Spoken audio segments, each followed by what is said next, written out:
Good morning, Professor Eunice Ngongkum. Good morning, Dr. Cameroun.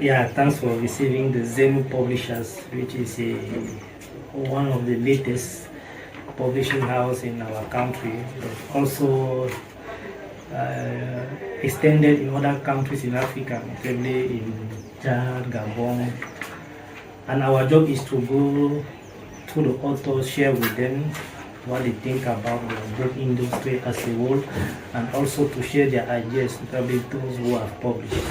It's actually a pleasure for us meeting with us. So without wasting time, we are going to go straight to the interview. So the first question, maybe our people would like to know if you may introduce yourself. Okay, thank you to Zenu Publishers for coming to meet me here. My name is Eunice Ngongkum, and I'm a professor of African literature and culture at the University of Yaoundé I, the Department of African Literature and Civilizations. I'm also a short story writer principally, and also a poet, and an essayist. So that should be added to it. That should be added. That's so much. Okay, thank you so much for introducing yourself. So actually we want to find out what really motivated you to publish. We see on your achievement there are so many works of art. So what are your motivations for you to decide that apart from teaching the university, you thought that you should also write? Okay, if I may break that into two, that is to make a distinction between the essays, which are purely out of my research activities, and also the creative writing part. I would say that these are two facets of my life. I would say the creative part came first, because right back in secondary school, I found that I was writing. I was even the education prefect in charge of the library and encouraging students to write. So I wrote some pieces, and that had been there, you know, even though the publications came later, but that part of me had been there. And somewhere along the line, they just burst forth. You know, the essays were needed, because then as a university professor, you must prove yourself. Yes, so the essays were needed for that purpose, and then the creative works came just when they came. I would say that. Thank you so much. So if I may also ask, you said that you were a prefect in those previous days, or when you were still in the secondary school. So yes. The works that you have started writing, what have it become so far? Oh, well, unfortunately they remained there in the school journals, and I'm not sure we can be able to find any of them. But that beginning kind of informed what will come after, because I remember that when I read Chinua Achebe's The Madman, that was the first work I read, and it struck me that you could write. And I remember that we had a madman in my context. And so this idea, if I might just diverge a little, this idea of madness of different types, if you go through my works, you will find it there. So I think that imprint from that past is still kind of informing what I am writing today. Okay. So, Prof, what would you like that you should be called, professor or full professor or a writer? Which one do you prefer? I think that they all go. You can't have your identities and you prefer one over the other. It's like saying you should have children and begin to say, this one I prefer them from the other. So all of them go. Whoever wants to call the professor title is free to do it. Who wants to say the writer in the context of writing should do it. So why you didn't choose a nickname like other authors? For instance, you have Pabin Mongo, who is actually called Pascal Bekolo. You have other people like Isa Buto. Why did you choose to remain to still bearing the same name? Yes, I want to go back a little in time. When we're studying literature in school, we were reading a certain British writer whose name is George Eliot. But her real name was Mary Ann Cross Evans. And the reason was that at the time, women were not considered as writers. And so I tried to say, why would she silence herself? Because it's a man's world. So I come out with my full chest and I say, here I am. There is no need to go behind a pseudonym. I say, this is me. If you see me, this is the work. So that's the reason why I really did not think I should have a pen name. Say. Mm-hmm. Okay, thank you. So how many literary works have you published so far? I have 3, but then there are others too that have appeared in international journals, in other anthologies, say. Mm-hmm. But there are 2 collections of short stories and a collection of poetry. Okay. Mm-hmm.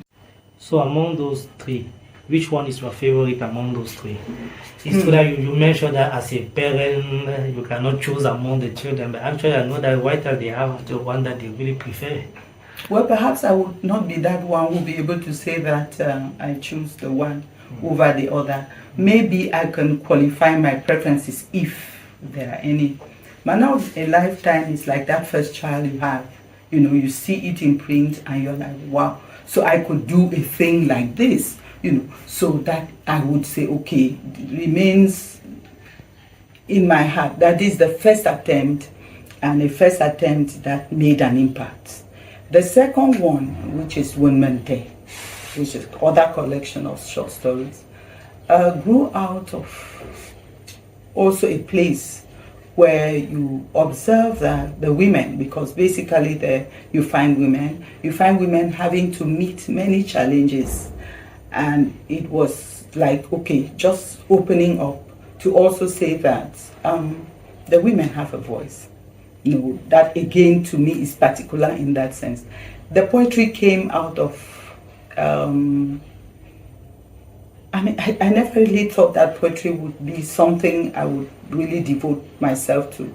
But the poetry came of its own accord, you know, and...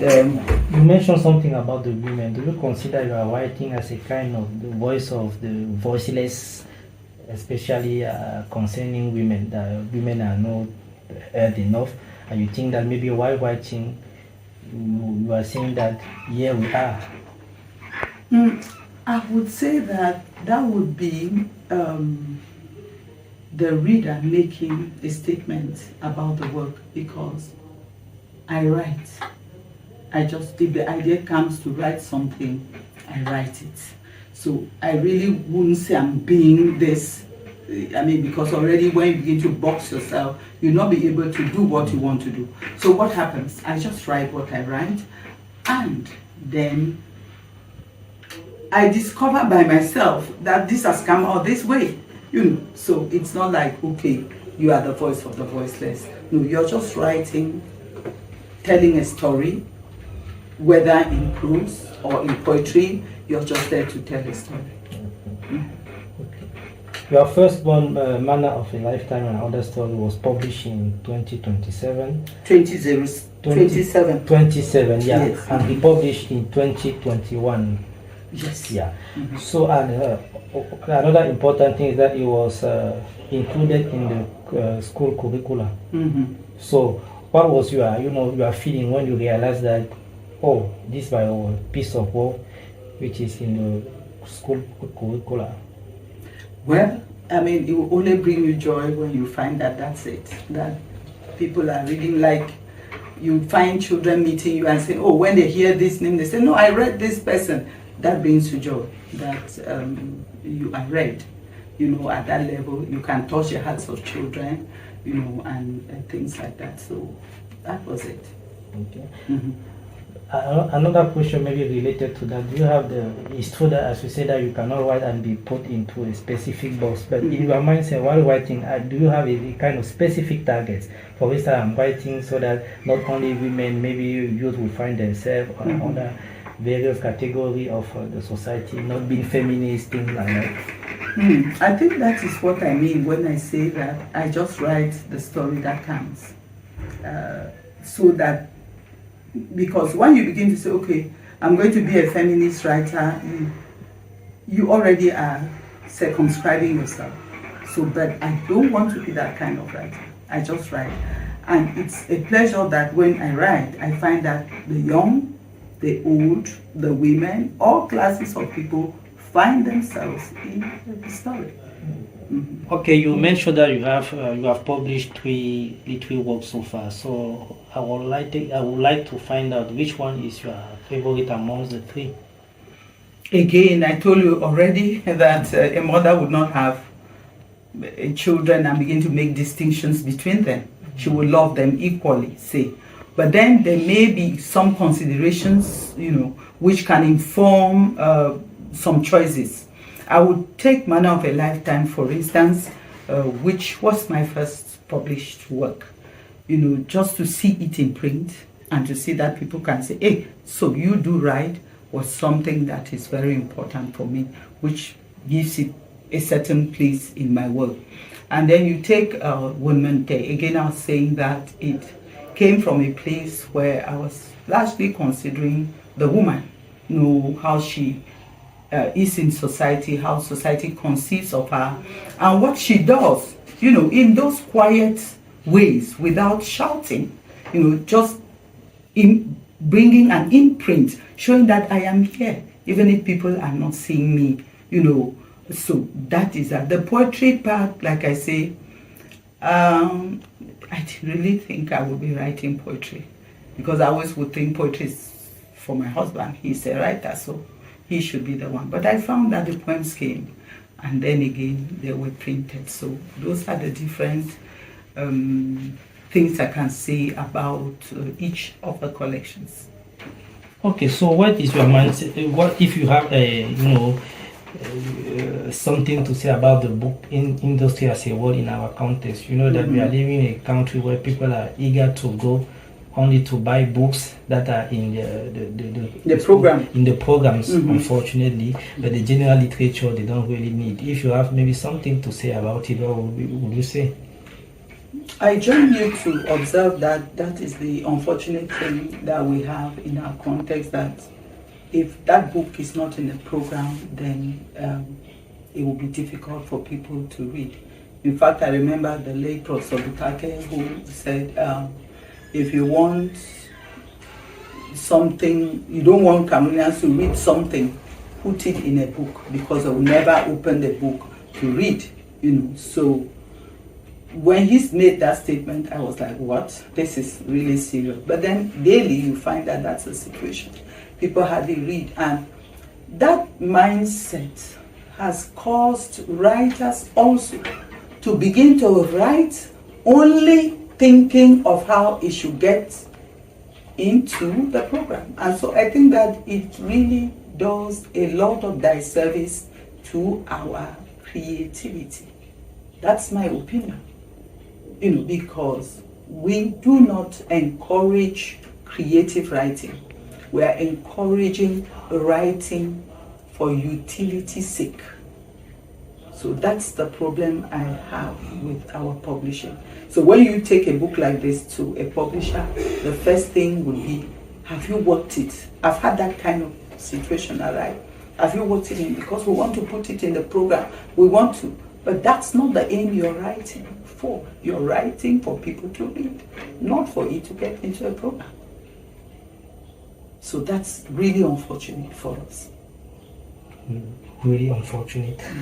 And you already mentioned Professor Bole Butake, said that if you want to have something, you put it in a book. Well, that's really unfortunate. So maybe if you have any advice towards the young people concerning the reading culture in Cameroon, there are initiatives that are being done so far. We have mobile libraries that are moving around so that people should get closer to the libraries. Well, it's true that we have not yet reached that point. So if you have any advice to encourage the reading culture, what would you say to our youth? Yes, let me take it from two angles. Let me begin with the idea, because I've seen the mobile libraries being shown on TV as a move from one part of the country to the other. For me, that is something to really encourage, because if you go somewhere and you rally the young people during the holidays for them to read, it will kick off in them that idea that reading is something you need to do. What advice then? Just simply say, please read. If you find a book worthy of reading, read it. Because reading maketh, they say, maketh the man. And I dare say the woman also, So if we read, we will not only become better men and women in our country, we will be better pleased to help our country become the country that we want it to be. So do you have any projects in the days or in the months ahead in terms of writing? Yes, yes. There is a collection of poetry that's almost done. And then there is also a collection of short stories, which I started some way back, but I'm trying to see if I can bring it up to date. So, but the poetry one is the one that is quite imminent. Okay, as I told you earlier, you have the Zenu Publishers is doing its best, to gather such wonderful talents that we have in terms of creativity that people should not write because they are planning to gain something behind. So we really welcome. We hope that maybe with your projects, the doors of Zenu Publishers are highly open, waiting that you may come to us. So if you have maybe something a word of encouragement towards our new publishing house, Zenu. Yes, I mean, I'm glad that we talked a little before the interview kicked off, and I just like that idea that Zenu is there, and that from everything about it's multilingual, so you don't feel inhibited that, okay, I'm writing in this language, so I cannot be published, because I've had that difficulty back home.